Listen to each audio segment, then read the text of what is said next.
नमस्कार, आपका स्वागत है सुरागीलाल न्यूज चैनल के उत्तराखंड बुलेटिन में। मैं हूं अनुश्री भारद्वाज और नजर डालते हैं आज की फटाफट खबरों पर। पत्रकार वार्ता में पूर्व सांसद व भाजपा वरिष्ठ नेता बलराज पासी ने कांग्रेस पर जमकर साधा निशाना। चिकित्सकों का सामान उड़ाने वाला और दोस्त को गोली मारने वाला दोनों आरोपियों को किया पुलिस ने गिरफ्तार। कांग्रेस विधायक तिलकराज बेहड़ ने उत्तराखंड सरकार पर लगाया सीलिंग की जमीन को खुर्द-बुर्द करने का आरोप। लदिया नदी में डूबने से युवक की हुई मौत। चारधाम यात्रा को लेकर परिवहन निगम में हुई बैठक। 6 माह पूर्व बंद घर में हुई चोरी मामले में एक चोर गिरफ्तार। राज्यसभा सांसद नरेश बंसल ने कांग्रेस के मैनिफेस्टो को बताया हिडन एजेंडा। गणेश गोदियाल ने प्रेस वार्ता में जमकर भाजपा पर बोला था। भव्य देवी रथ यात्रा के साथ सतचूली महोत्सव का हुआ समापन। गर्मी के मौसम में आगजनी की घटनाएं रोकने हेतु अग्निशमन विभाग और सिडकुल की कई इंडस्ट्रीज ने चलाया जागरूकता अभियान। पहाड़ी से टकराई कार, उड़े पर खच्चे। अब खबरें विस्तार से। पूर्व सांसद और भाजपा के वरिष्ठ नेता बलराज पासी ने आज भाजपा कार्यालय में प्रेस कॉन्फ्रेंस करते हुए कांग्रेस पार्टी पर जमकर हमला बोला। उन्होंने कहा कि कांग्रेस हमेशा से तुष्टीकरण की राजनीति करती है। साथ ही बलराज पासी ने कांग्रेस के घोषणा पत्र पर भी सवाल उठाते हुए कहा कि कांग्रेस जातीय जनगणना के नाम पर देश को बांटना चाहती है। हल्द्वानी से संवाददाता दीपक अधिकारी की रिपोर्ट। प्रथम चरण में भारतीय जनता पार्टी सभी दलों से बहुत आगे है। जो भारतीय जनता पार्टी ने कहा कि इस बार 400 पार एनडीए निकल कर जाएगा और उसमें निश्चित रूप से जो हमें उसमें सफलता दिखाई देती है। लेकिन प्रथम चरण के बाद जिस तरीके से कांग्रेस ने अपना जो घोषणा पत्र जारी किया है उसकी मानसिकता निकलकर सबके सामने आ गई है। 1947 में देश की आज़ादी के समय में सत्ता की आतुरता में उन्होंने देश के बंटवारे में महत्वपूर्ण भूमिका निभाई और उस समय तुष्टीकरण जो है कांग्रेस अपने चरम सीमा पर थी और आगामी वर्षों में भी कांग्रेस ने हमेशा समय समय पर उसी केवल सत्ता की प्राप्ति के लिए उसी बात को दर्शाया। मनमोहन सिंह जी जब प्रधानमंत्री बने तो उस समय उन्होंने कहा कि इस देश के मुस्लिमों का इस देश के संसाधनों पर जो पहला हक है। ये किस तरीके की राजनीति कांग्रेस जो इस देश के अंदर करने जा रही है। और आज फिर से जो कांग्रेस ने जो अपने घोषणा पत्र में ये दिखाया है कि आने वाले समय में इस देश के अंदर संपत्तियों के सर्वे कराए जाएंगे, किसके पास कितना सोना है, किसके पास कितनी संपत्ति है, किसके पास 2 मकान है, आखिर कहाँ इस पैसे को जो है इनकी लोगों की संपत्ति को छीन कर किसके साथ जो बांटना चाहते हैं। आज वो कह रहे हैं कि हम 50% से आरक्षण को आगे लेकर जाएंगे। अरे भाई, आगे लेकर जाओगे तो आगे तुम किन के लिए ले जाना चाहते हो? तो तुम निश्चित रूप से दर्शाता है कि तुम ये अगला बढ़ाकर आगे जो है उसको जो जितना भी बढ़ाओगे 10%, 20%, 25% उसको आप मुस्लिमों को देना चाहते हो। ये किसी कीमत पर बर्दाश्त नहीं होगा। दलितों के या पिछड़े वर्ग के आरक्षण में किसी प्रकार की कोई कटौती हो, भारतीय जनता पार्टी इसको किसी कीमत पर बर्दाश्त नहीं करेगी और पुरजोर तरीके से कांग्रेस की इस नीति का जो है विरोध करेगी। डॉक्टर सुशीला तिवारी राजकीय अस्पताल के डॉक्टर्स रूम में रखे इलेक्ट्रॉनिक गैजेट व बैग पर हाथ साफ करने वाला चोर आखिरकार पुलिस के हाथ लग गया है। आपको बता दें, हफ्ता भर पूर्व डॉक्टर सुशीला तिवारी राजकीय अस्पताल में एप्रन पहने चोर ने डॉक्टरों के रूम से मोबाइल, लैपटॉप सहित अन्य सामान पर हाथ साफ कर दिया था, जिसके बाद अस्पताल के मेडिसिन विभाग में तैनात डॉक्टर राहुल बिष्ट ने पुलिस को तहरीर सौंपी थी। वहीं आज बुधवार को पत्रकार वार्ता करते हुए एसपी सिटी प्रकाश चंद्र आर्य ने बताया कि सीओ सिटी नितिन लोहनी और कोतवाल उमेश कुमार मलिक के नेतृत्व में पुलिस टीम का गठन किया गया था, जिस पर सीसीटीवी खंगाले गए और पुलिस आरोपी तक पहुंच गई। पुलिस ने देवलचौड़ निवासी आरोपी युवक अरुण पाठक को उसकी बाइक और बैग सहित एफटीआई मोड़ के पास से गिरफ्तार कर लिया। पुलिस को आरोपी युवक से चुराया गया सारा सामान भी मिल गया है। वहीं आनंदपुर हल्द्वानी निवासी वेदांत मौर्य को गोली मारने के आरोप में फरार चल रहे आरोपी किशन ठाकुर उर्फ बबलू और उसके एक अन्य साथी सुरेंद्र सिंह को गिरफ्तार कर लिया गया है। पुलिस के मुताबिक दोनों अभियुक्तों का आईपीएल में टीम बनाने को लेकर वेदांत से विवाद हो गया था और आवेश में आकर फायर झोंक दिया गया। फिलहाल पुलिस ने अभियुक्तों को न्यायालय में पेश कर जेल भेज दिया है। हल्द्वानी से संवाददाता दीपक अधिकारी की रिपोर्ट। बच्चे को लग गई फायर। 307 का मामला था। आनंदपुर थाना कोतवाली हल्द्वानी टीबी नगर क्षेत्र में पड़ता है। 21 अप्रैल को एक फायर की झोंकने की खबर थी। इस पर पुलिस गई थी मौके पर, घटनास्थल पे। तो ये जानकारी में आया कि सुशील मौर्य के भतीजे वेदांत मौर्य को गोली लगी है। तो उसे हॉस्पिटल भिजवाया गया और बाद में हायर सेंटर बरेली में रेफर हुआ। तत्काल इस पर एफआईआर दर्ज हुई और हमारी टीमें इस पर बनी, जिसको लीड सी हल्द्वानी नितिन लोहानी जी ने किया। और काफ़ी प्रयास के बाद आज सुबह 2 व्यक्तियों को पुलिस द्वारा गिरफ्तार किया गया, जिनके एक का नाम किशन ठाकुर, दूसरे का नाम सुरेंद्र सिंह शाही है, जो नेपाल का रहने वाला है। ये यहाँ इनका सुरेंद्र सिंह शाही जो है, ये इनका दोस्त था मौर्य का। ये इसके यहाँ अक्सर आते जाते रहते थे। छत पे ये लोग 21 तारीख की रात को खाना पीना कर रहे थे, जिसमें कि ड्रीम 11 पे टीम बनने को लेकर हल्का फुल्का विवाद शुरू हुआ, जो इतना बढ़ गया कि ये किशन ठाकुर जो है कि आवेश में आकर इसने तमंचे से फायर झोंक दिया, जो कि बच्चे को लग गई थी। सर, दूसरा मामला सुलझाने वाले का है। देखिए, एक अभियुक्त जो कि डॉक्टर का अप्रेल पहन के अंदर दाखिल होता है और लैपटॉप वगैरह ये सब चीज़ें चोरी कर लेता है, उसको भी आज हमारी टीम ने वर्कआउट किया है। उसके कब्जे से टैबलेट और लीड मोबाइल के जितने भी गैजेट्स होते हैं, उसके अन्य एसेसरीज़ होती हैं, वो बरामद हुई हैं। सर, कोई आपराधिक इतिहास है? देखिए, आपराधिक इतिहास अभी मिला नहीं है, लेकिन आपराधिक इतिहास खंगाला जा रहा है। हाँ, 307 में जो किशन ठाकुर है, इसके खिलाफ, ये देहरादून का रहने वाला डकरानी थाना विकास नगर का, तो वहाँ से जानकारी मिली है कि इसके खिलाफ एक पहले एक NDPS का केस में बुक हुआ है, जेल गया। उधम सिंह नगर जनपद के किच्छा विधानसभा से कांग्रेस के विधायक तिलकराज बेहड़ ने उत्तराखंड सरकार पर सीलिंग की जमीन को खुर्द करने का आरोप लगाया है। बता दें, किच्छा विधायक ने अपने रुद्रपुर स्थित आवास पर प्रेस कॉन्फ्रेंस करते हुए प्रदेश सरकार पर भाजपा नेताओं के साथ मिलकर प्रदेश भर में सीलिंग की जमीन को खुर्द-बुर्द करने का आरोप लगाया। रुद्रपुर से संवाददाता दुर्गेश तिवारी की रिपोर्ट। कॉलोनाइजर कर रहे हैं, बड़े से लेकर लूटपाट का, जमीनें खुर्द-बुर्द हो रही है। राज्य की संरक्षण जो कहते थे हम करेंगे, खुद ही बाहर के लोगों को न्योता दे रहे हैं। आओ लेके जाओ, वो तो मना कर रहे हैं। 4 तारीख तक तो बिजी है, तो 4 आने में कौन देर लग रही है? 4 जून आने में कौन देर लगेगी? मतलब जून के बाद ही होगा, जो भी होगा। हमारा विपक्ष का काम है जनता के बीच में लाना, आपका काम है भ्रष्टाचार को जनता के बीच में लाना। तो सामने आ जाएगी, काउंटर होगा। करे ना लोग, कहे भाजपा के लोग कि नहीं हम कर रहे हैं। मैं तो चाहता हूँ छोड़ दें, जमीनें बच जाए। और भी जगह पे कॉलोनी काटी जा रही है, बाहर के लोगों को जिस तरह से कहते हैं, दुनिया कटेंगी, मकान बनेंगे, प्रॉपर्टी बिकेगी, तो उत्तराखंड में इतने लोग हैं नहीं। उधर से कहते हैं कि हम बाहर के लोगों को नहीं आने देंगे, चोरी के रास्ते आ जाओ, सीधे सीधे मत आओ, तो कौन आगे बचेगा? फिर खोल देना रास्ते, मतलब आपके माध्यम से लें, पैसे दे के लें। अगर किसी को अपनी जमीन बेचनी है तो सरकार के माध्यम से जाए, माल बिके, ताकि माल सरकार को भी मिले, अधिकारियों को भी मिले। चंपावत जिले के दुधौरी क्षेत्र में शादी समारोह में आए एक युवक की लधिया नदी में डूबने से मौत हो गई। युवक की मौत से परिवार में कोहराम मचा हुआ है। वहीं स्थानीय लोगों की सूचना के बाद मौके पर पहुंची पुलिस ने शव को कब्जे में लेकर पंचनामा भर पोस्टमार्टम के लिए भेज दिया है। बीते 6 माह में पालबिलौन क्षेत्र में डूबने से ये तीसरी मौत है। चंपावत से संवाददाता लक्ष्मण बिष्ट की रिपोर्ट।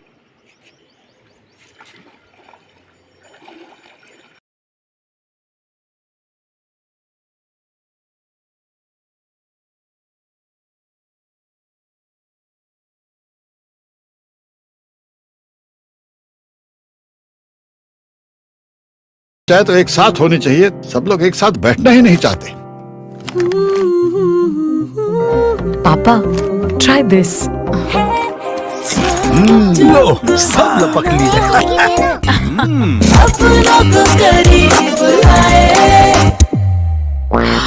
ये क्या हाल कर दिया है रूम का? बस कल से चाय? कल से चाय मेरे रूम में। देवरपन नमकीन को मई माह से शुरू होने वाली चारधाम यात्रा को लेकर उत्तराखंड परिवहन अपनी तैयारी में जुटा है, जिसे लेकर राजधानी देहरादून के परिवहन भवन में परिवहन सचिव अरविंद सिंह हाकी की अध्यक्षता में बैठक का आयोजन किया गया। संयुक्त परिवहन आयुक्त सनत कुमार सिंह ने कहा कि बैठक में ग्रीन कार्ड व ट्रिप कार्ड जारी करने को लेकर चर्चा हुई। साथ ही उन्होंने कहा कि सोनप्रयाग से गौरीकुंड के बीच शटल सेवा चलती है, जिसमें हो रही समस्याओं के निदान को लेकर भी बैठक में चर्चा हुई। देहरादून से संवाददाता सुनील राज की रिपोर्ट।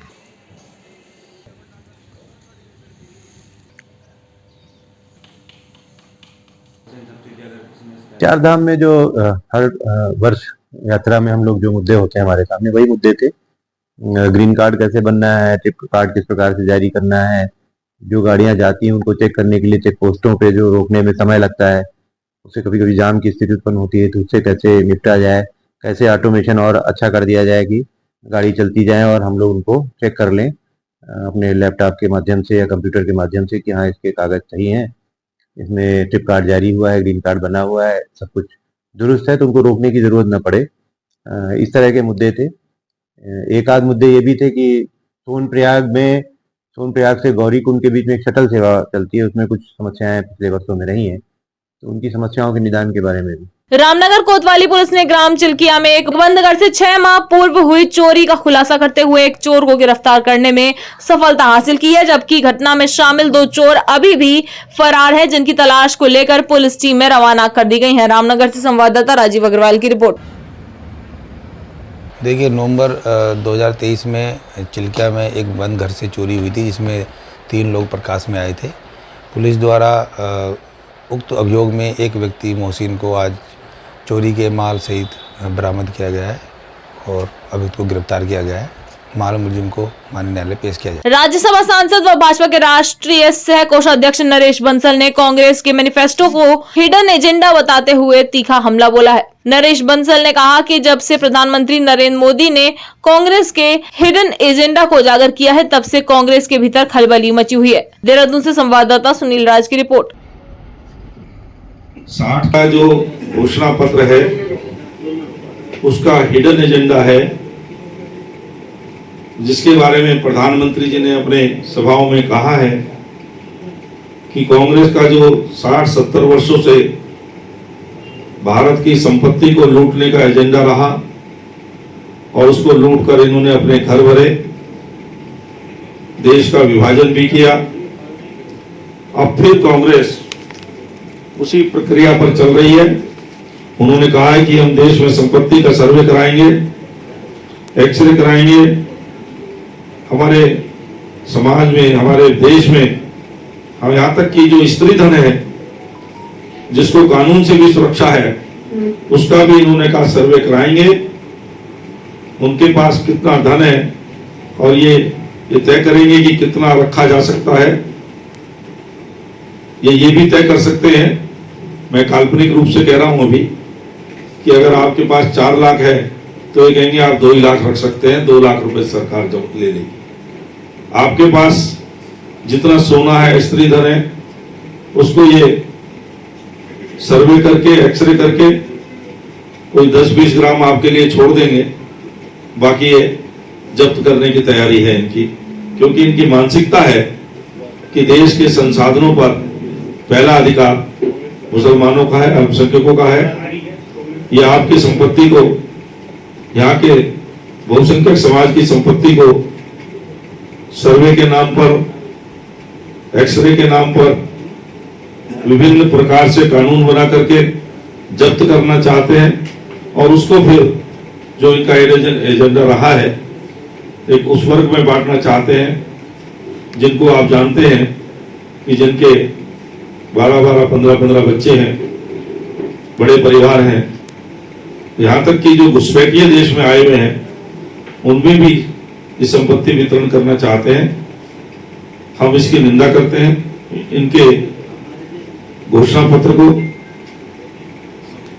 हम रिजेक्ट करते हैं और देश की जनता को आपके माध्यम से आगाह करना चाहते हैं कि जिस प्रकार से पहले भी जो इनकी 2006 में मनमोहन सिंह जी ने जिस समय कहा कि देश के संसाधनों पर मुसलमानों का अधिकार है, उसी समय रंगनाथन मिश्र की रिपोर्ट भी आ रही थी जिसमें उन्होंने इन्हीं की मंशा के अनुसार रिपोर्ट दी और यहाँ तक कि ओबीसी का जो 27% आरक्षण है उसको भी काट करके 6% आरक्षण ओबीसी में देने का, 15% आरक्षण मुसलमानों को अलग से देने का, उस समय भी इन्होंने एक षड्यंत्र किया था जो आगे चल के सफल नहीं हुआ।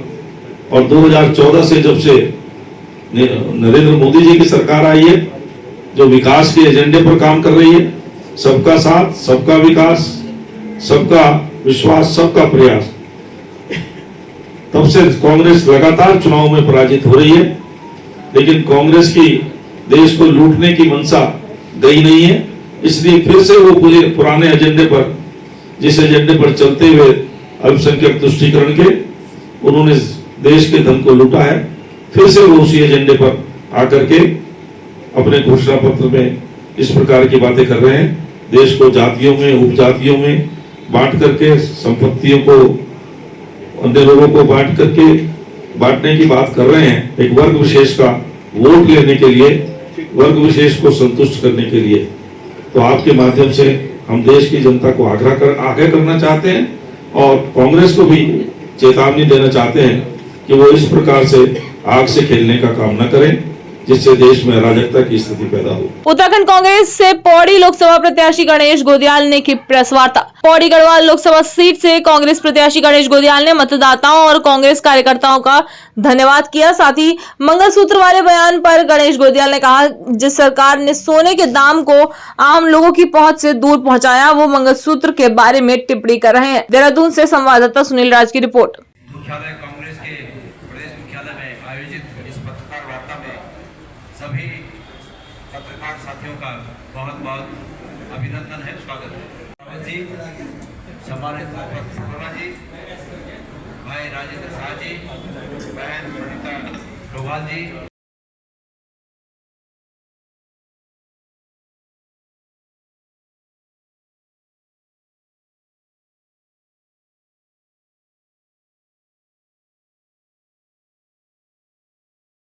चाहे तो एक साथ होनी चाहिए, सब लोग एक साथ बैठना ही नहीं चाहते। पापा, ट्राई दिस। लो, सब लपक लिए।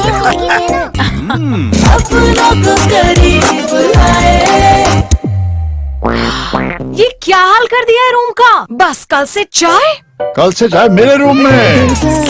देवर पान नमकीन। लोहाघाट ब्लॉक के खतेड़ा में चल रहे 4 दिवसीय सतचूली महोत्सव का मां भगवती एवं मां महाकाली की भव्य रथ यात्रा के साथ समापन हो गया है।